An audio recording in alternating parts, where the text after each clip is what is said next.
una realtà complessa proprio per le sue particolarità e per le sue caratteristiche che concretizzano un territorio profondamente diverso all'interno di una medesima città e che quindi richiede risposte di sicurezza assolutamente diverse. Questa è una delle tante complessità che Venezia.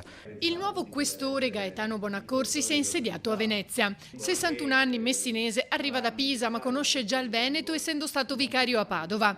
Ieri l'incontro col prefetto di Bari che l'ha definito cordiale e immediatamente operativo e così si è dimostrato anche alla stampa, consapevole però della complessità della città. Dobbiamo cercare di essere veloci, di comprendere quelle che sono le necessità e quindi di adattare gli apparati e le attività che vengono pianificate rispetto ai problemi che vengono percepiti. L'attività di prevenzione è estremamente importante, il questore e la questura hanno tanti strumenti di prevenzione che possono essere messi in atto, anche un semplice controllo da parte delle volanti può, se guardato bene, se guardato con attenzione da parte di quegli altri uffici di cui ho fatto menzione, essere valorizzato con un risultato finale che può andare da un'espulsione di un soggetto che altera la sicurezza del territorio piuttosto che ad una misura di prevenzione. Il neoquestore incontrerà anche i cittadini, in particolare quelli residenti nelle zone calde come Via Piave a Mestre. È un tema di percezione che va preso in considerazione, va tenuto in considerazione,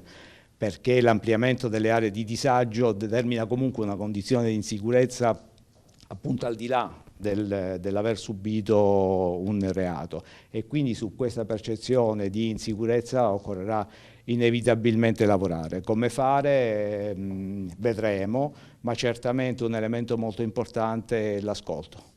È un elemento importante l'ascolto di ciò che arriva attraverso i comitati di rappresentanza dei cittadini che vivono evidentemente in questo contesto. C'è poi il fronte dei borseggi. Contiamo di fare dei servizi che possano portare auspicabilmente all'arresto nel momento in cui si commette il reato o attraverso misure restrittive poi successive, ma soprattutto immediatamente attraverso strumenti preventivi, quali possono essere ad esempio i fogli di via obbligatorio, perché normalmente quell'ambiente criminale è un ambiente criminale migratorio, cioè un ambiente criminale che giunge sul territorio da fuori